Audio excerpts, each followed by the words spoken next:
not the point, right? The point is, how do we move forward together? So, well, great. Well, then, if there aren't any further questions, do you want to just jump right in? Let's do this. All right, let's do it. So let's talk about you first, Kevin. I'd love to hear about. I know, right? I'd love to hear for the reader. Tell us, Kevin, about your journey in sustainability and the path that took you to Iron Mountain today. Thanks. All right. So we're starting. I was born in. No, maybe we can start a little further right up. there if you want. So my early career was. I was very fortunate to have some successes in early career. As an engineer, I joined an aerospace defense contractor and had the opportunity to be involved in design and development of custom components for aircraft and military systems, civilian and military. And it was a great opportunity because I ended up in a place where I was straddling the customer conversation and the engineering conversation, the engineering design, development, test, launch, product side of things. Mm-hmm. Mm-hmm. And that taught me a little bit about how to speak two languages, the customer language and the design development internal language of the business, which was really came back. It was strong later in my life and career because learning how to speak multiple languages, if you will, or being able to adapt to different cultures, different silos, if you want to be direct, is an important competency later in the whole sustainable business pantheon of skills and competencies.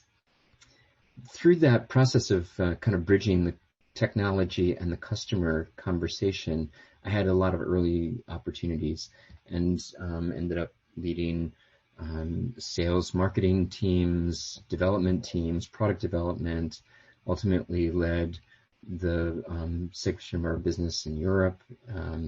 It was a US-based company, but I was based in Europe. Mm-hmm. Worked in Asia, had some great opportunities and ended up in M&A in the business and business development. And in a failed M&A effort to acquire a small startup in the renewable energy space, ended up falling in love with the client, and ended up leaving the corporation and joining the company that we didn't acquire. It was literally a 2-bay garage shop at the time, but with lots of upward mobility and lots of growth. And it was very exciting because it was at the beginning of the renewable energy, solar and wind industry in a lot of ways, moving from the off-grid focus to the grid-connected renewable energy industry. And the company was the first to develop and deliver inverters and power electronics that could connect solar to the grid and actually be able to run solar systems on the grid. It was early days, wonderful success in many ways. And we ended up having, quote unquote, a successful IPO. However, in that process, I lost my soul. Because when we moved from being mission driven and oriented to making a difference in renewable energy to having a successful IPO, we, as I like to claim, I learned that the more we focused on the dollars, the less the business made sense. Mm-hmm. The result was that we thought we were all going to get rich, and we kind of lost sight of the mission, in my opinion. And I was as guilty as anyone else.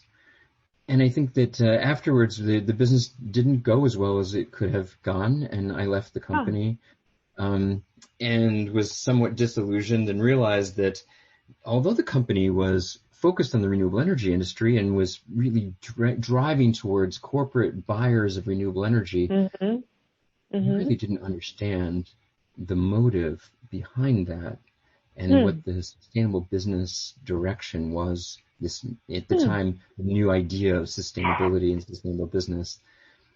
What year, if I could ask, Kevin, what year this are we was in about here? 2000, 2001, 2002. Okay. Very helpful just to put that in for the reader there. Yeah. Yeah, it was definitely the tech bubble. Earlier. Yeah. We were definitely riding the tech bubble and going public when it was cool. The result was that I needed therapy, practically, to really understand what happened there. What just happened?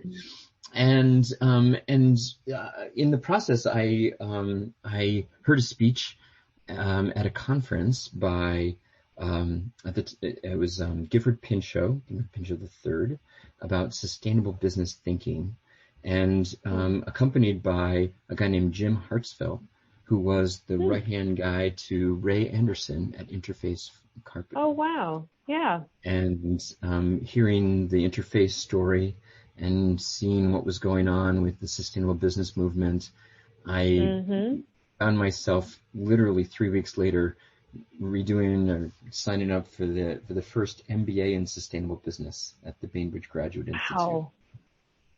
Wow. So I went to grad school, had my own consulting firm at the time in renewables, went to grad school, learned a ton, had an amazing opportunity to be exposed to the literature, the people writing the literature, from John Ehrenfeld and industrial ecology to Ray Anderson, to Amory Lovins, to Paul Hawkins. It was that's my bookcase. That's my bookcase right there. it was amazing because everybody's being attracted to this first MBA program in sustainability. So Gifford and Elizabeth Pinchot were sort of the spark plugs to this Bainbridge Graduate Institute. It has gone through multiple iterations. It's now the Presidio graduate school, still functioning based in San Fran. But it was a great experience. Coming out of it, I felt competent and confident to really understand the literature and the thinking around sustainability as a discipline, as a shifting from do the right thing shouldn't be that hard, right? But in fact, there's a lot to it. It is not that easy. And so having some exposure to the literature, to the material, to the body of thought, I think was an academic experience around it was super helpful. I got my first role out of that. I took the role of leading sustainability at REI, the outdoor industry leader and the co-op, consumer co-op. Outdoor retailer. It was a great opportunity. At the time, sustainability had been tried by lots of folks. There was lots of work going on in it. I think the most obvious case at the time was probably Patagonia, or Ben & Jerry's.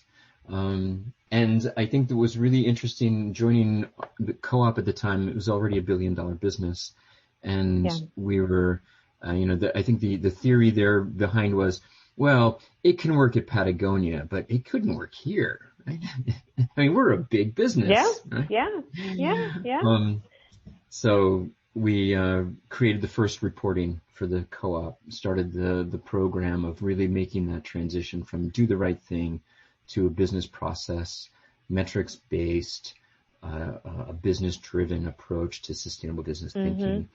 Had some successes at the co-op over those years.